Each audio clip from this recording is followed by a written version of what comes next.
తర్వాత జిల్లాలో ఎక్కడ కూడా జరగకుండా శాసనసభ్యుడికి ఇచ్చే వాళ్ళకి ప్రోటోకాల్ ఎవరు ఎమ్మెల్సీ కావచ్చు శాసనసభ్యులు వాళ్ళకి ఇచ్చే విలువించే వాళ్ళు చేయాల్సిన బాధ్యత ప్రభుత్వం పై ఉంది. జిల్లా కలెక్టర్గా మీరు కూడా పర్యవేక్షించాలని. కానీ ఇప్పుడు రాజంపేట శాసనసభ్యునికి సమస్య వచ్చింది కాబట్టి ఆవేదన చెందుతున్నారు. గత 15 నెలలుగా పులివెందుల నియోజకవర్గంలో దీనికంటే ఘోరంగా నేను అనుభవించిన ప్రభుత్వం ఉండే ఆహ్వాన పత్రికలో నా పేరు వేయని సందర్భాలు ఉన్నాయి. నాకు ఒకవేళ పేరు వేసినా నాకంటే మున్సిపల్ వైస్ చైర్మన్ ఎంత దారుణం అంటే మున్సిపల్ వైస్ చైర్మన్ పేరు పైన ఉంటుంది, మున్సిపల్ చైర్మన్ కింద ఉంటుంది, దాని కింద శాసనమండలి సభ్యుడు పేరు ఉంటుంది.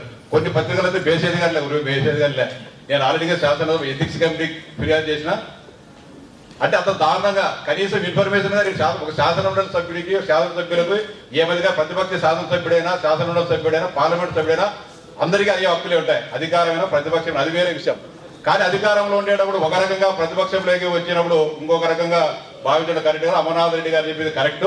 గతంలో చేసిన తప్పులు కానీ మీరు తెలుసుకోండి. మీరు గతంలో చేసినారు కాబట్టి పునరావృతం అవుతాయి. గతంలో మీరు చేయకుండా జరగవేసి అంటే మీరు మస్తుగా చేసినారు. నేను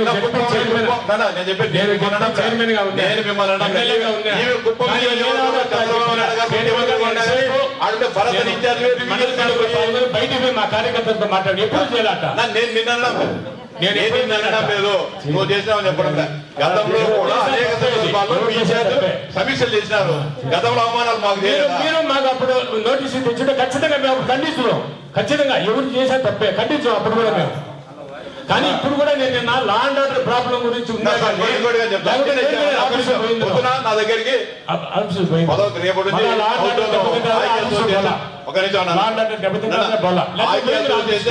జరుగుతోంది. పేరు చూసిన రెడ్డి గారు ఫస్ట్ పేరు ఉంది, అవినాష్ రెడ్డి గారు ఉంది. కింద చూస్తే మా ఎమ్మెల్యే వైఎస్ జగన్మోహన్ రెడ్డి గారి పేరు లేదు. నేను ఎత్తిన ఆయన వస్తాడా లేదా అనవసరం మీకు. మా ఇన్ని పేర్లు రాసిన తర్వాత జగన్మోహన్ రెడ్డి గారు ప్రతిపక్షం అనవసరం. ఈ ఊర్లో జరిగేటప్పుడు ఈ ఊరి శాసనసభ్యుడిగా పేరు ఎందుకు నేను అడిగినా, నేను తప్పు చేస్తారు వీరని తప్పు చేస్తే అర్థం పొలం పోయి ఇచ్చినామని చెప్పిన జగన్మోహన్ రెడ్డికి వస్తారా లేదా అది వేరే సమస్య. మీరు కూడా తప్పే జరుగుతుంది అదే మాదిరి. నేను చెప్పేది ఎవరన్నా కానీ కాక ఆయన వస్తాడో లేదో ఆ నియోజకవర్గ శాసనసభ్యుడు ఇవ్వాల్సిన గౌరవం ఆయనకి ఇవ్వాలా అన్న. ఒకటి మీ 11 గ్రాంటెడ్, మీ 11లో మీకు ప్రోటోకాల్ ఎందుకంటే ఇది లా ప్రోటోకాల్ మీకు ప్రభుత్వానికి కూడా చెడ్డ పేరు వస్తుంది. ఏ ప్రాబ్లం అయినా అన్న నిజంగా ఒకవేళ కలిసింటే మాకు సమస్య వచ్చేదేమో. 11 కాబట్టి మా ముఖ్యమంత్రితో మాట్లాడి 11 మందికి మేము ప్రోటోకాల్ తెచ్చుకుంటాము.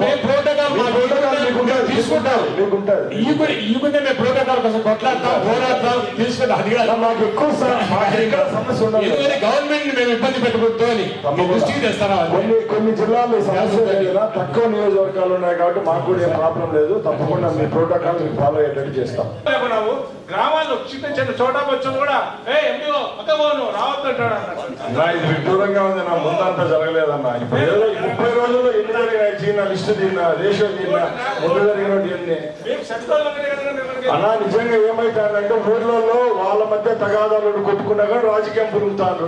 ముందు నాయకుల మధ్య పార్టీలు ఉన్నాయి, ఇప్పుడు ప్రజల మధ్య కూడా పార్టీలు వచ్చేసాయి. ప్రజలు నిజంగానే ఇప్పుడు ముందు నాయకులు కొట్టుకుంటే కేసులు అవుతాడు వైద్యులు చెప్తారు.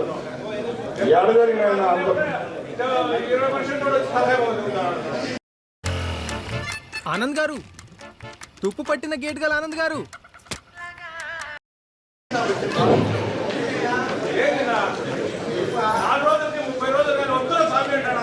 కొండలు లేకుండా కొడతా ఉన్నారు.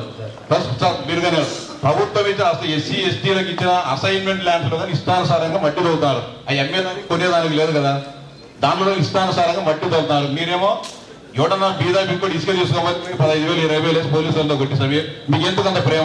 మీరు విజిట్ చేసినారు ఒకసారి? సార్ నేను ఇన్ఛార్జిగా వచ్చాను సార్. సార్ ఇన్ఛార్జ్ కానీ ఇంకొకటి కానీ ఏదైనా సరే సబ్జెక్ట్ ఉండాలి కదా. ఇష్టానుసారం కొండలు కొడుతున్నారు మొత్తం అంతా ఏం లేకోకుండా. ప్రభుత్వానికి రావాల్సిన మైనింగ్ సెస్ రాకుండా పోతుంది. ఆ మైనింగ్ సెస్ మన జిల్లాలకే మనమే అభివృద్ధి పనులు చేసేది. ఇట్లా దీనిలో మైనింగ్ రెవెన్యూ వాళ్ళు ఖచ్చితంగా సీరియస్ గా తీసుకోవాలి. వాళ్ళు డబ్బులు కట్టేయండి వాళ్ళతో. వాళ్ళని రోడ్డు ఆపడం వద్దని చెప్పడం, డబ్బులు కట్టించేయండి. కలిపే కదా వాళ్ళు డబ్బిస్తాండి. ఇది అనుమతులు తీసుకున్నారు సార్. సార్ ఎంత అనుమతి తీసుకున్నారు? ఎంత తోలినారు? అది రవిప్రసాద్ గారు ఇప్పుడు హైవే అంటే ఫస్ట్ పర్మిషన్ తీసుకున్న తర్వాత పర్మిషన్తో ప్రతి వెహికల్ పైన టిప్ షీట్ ఉంటుంది. టిప్ షీట్ ఇచ్చినా వెహికల్ పోవాలి. ఎవరైనా పట్టుకున్నా ఎన్ని పర్సెంట్ వచ్చి ఆ వెహికల్ చూసుకోవచ్చు. టిప్ షీట్ ఉంటుంది. టిప్ షీట్ లేకుండా యాక్చువల్గా మైనింగ్ పర్మిషన్ తీసుకుంటారంటే ఫస్ట్ వాళ్ళు పర్మిషన్ అడుగుతారు. ఎవరు ఎంఆర్ఓను ఆ ల్యాండ్ చెక్ చేస్తారు. చెక్ చేసి ఎంఆర్ఓ ఎన్ఓసి ఇస్తారు. ఎన్ఓసి ఇచ్చినాక మళ్ళీ మైనింగ్ డిపార్ట్మెంట్ పోయి చెక్ చేస్తారు. చెక్ చేసి దానికి మళ్ళీ సర్వే చేస్తారు. సర్వే చేసి నీ క్యూబిక్ మీటర్ ఆడ వస్తుందని చెప్పి సర్వే చేసిన తర్వాత ఆ సర్వే రిపోర్టు మైనింగ్ డిపార్ట్మెంట్కి ఇస్తే మైనింగ్ డిపార్ట్మెంట్ పర్మిషన్ ఇచ్చి ఆ పర్మిషన్ ఇచ్చిన తర్వాత ట్యాక్స్ కట్టించుకొని ఆ తర్వాత ప్రతి టిప్పుకు టిప్ షీట్ ఉంటుంది. ఆ వెహికల్ ఎక్కడ పోయినా కూడా ఎవరైనా చూడొచ్చు. ఎవరికైనా అబ్జెక్షన్ లే. ఇప్పుడు ఎట్లుందంటే కొండలు కాదు యాడ దొరికి తోలుతాను. అది పట్టుకుంటే ఏదో పట్టుకున్నారంటారు. ఎంత దుర్మార్గం ఉంటే మా నియోజకవర్గంలో చూస్తే అసలు నేను ఫోటోలు పెడతా మీకు. చాలా ఊళ్ళో అందరూ వచ్చారు. ఆ కొండల పాము పశువులు మేపుకున్నారు. అందరు కొండకు ఆ పశువులు ప్లస్ గొర్రెలు పోయి మేపుకున్నారు. అంతా టోటల్ కొట్టేసిండ్రు. ఆ లోకల్ నాయకుడు బలం ఉందని చెప్పేసి ఈ కంపెనీలో ఎవరు చెప్పినా లెక్క చేయకుండా అధికారులు లెక్క చేయకుండా ఇష్టపడిన వెళ్తాను. మాట్లాడితే దౌర్జన్యము. కాబట్టి ఖచ్చితంగా మేము చెప్పేది పని చేసేకి అభివృద్ధి చేసేకి మాకు ఎటువంటి అభ్యంతరం లేదు. అభివృద్ధి కావాలి. సో ఈ కాంట్రాక్టర్ ఒక్కొక్క కంపెనీ 40 నుంచి 45 కోట్లు ట్యాక్స్ కట్టాలా. 40 నుంచి 45 కోట్లు రాయల్టీ అమౌంట్ కట్టాలా. అదే మా దాంట్లోనే 3-4 కంపెనీలు మా నియోజకవర్గంలో చూస్తే 100-120 కోట్లు రాయల్టీ రూపంగా డబ్బులు వస్తుంది. ఆ డబ్బులు ఏమొస్తుంది? మైనింగ్ డిపార్ట్మెంట్కి వస్తుంది. మైనింగ్ డిపార్ట్మెంట్ మళ్ళీ నియోజకవర్గం అభివృద్ధి చేసుకుంటాము. అది వదిలేసి ₹1 డబ్బు కట్టకుండా దుర్మార్గంగా దౌర్జన్యంగా ఎక్కడంటే అక్కడ తోలుతాము. అది నిలబడితే మా అధికారులు వచ్చి ఇప్పుడు ఈ మధ్య అధికారులు చూశారు చెక్ చేశారు.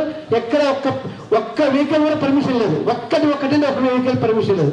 ఒక క్యూబిక్ వస్తే సుమారుగా ₹200 దగ్గర రాయల్టీ కట్టాలా. ₹200 రాయల్టీ కట్టాలా. ₹1 కట్టకుండా తోలుతాము.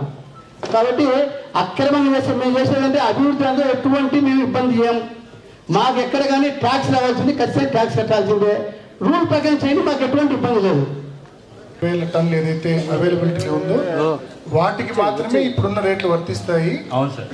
ఫర్దర్ కొత్తగా ఎక్స్కవేట్ చేసే శాండ్కు మాత్రం మీరు చెప్పినట్టు రేట్ తగ్గుతుంది. అవును సార్, తగ్గుతుంది. మీరు చెప్పింది ఇప్పుడు ఏదైతే గతంలో ఆల్రెడీ ఎంపీ గారు ఏజెన్సీ ఉందో వాళ్ళకి అగ్రిమెంట్ ప్రకారం పే చేయాల్సి ఉంటుంది అనమాట. అందుకోసం ఆ క్యాపిటల్ అమౌంట్ ఆ బేసిక్ అమౌంట్ పెట్టాము. పెట్టిన తర్వాత ఇందాక చెప్పినట్టు హ్యాండ్లింగ్ ఛార్జెస్ జిల్లా పరిషత్తు ఆ టెంట్ అకౌంటేషన్ ఇవన్నిటికీ కలిపి ఆ రేట్ వస్తుంది అనమాట. సార్ 88 రూపీస్ అనేది స్టాట్యూటరీ సార్. మనం డిఎంఎఫ్ ఇది సీనియర్ అనేది స్టాట్యూటరీ కాబట్టి అప్పుడు ఇచ్చినప్పుడు కదా సార్ దాన్ని ఉచితం అంటారు. ఉచితం అంటే ఇట్లా ఎండ్ యూజర్కి ఉచితంగా వస్తే దట్ ఇస్ కాల్డ్ ఉచితం. That is called for free. అంటే ఇప్పుడు మీరు డిఎంఎఫ్ ఓకే డిఎంఎఫ్ వేయకపోయినా కానీ గత ప్రభుత్వంలో జరిగింది. ఇప్పుడు మీరు డిఎంఎఫ్కు వేసి మన జిల్లా పరిషత్కు మీరు ఫండ్ ఇవ్వాలనుకుంటున్నారు. అంటే ఇన్కమ్ జనరేట్ చేయాలనుకుంటున్నారు.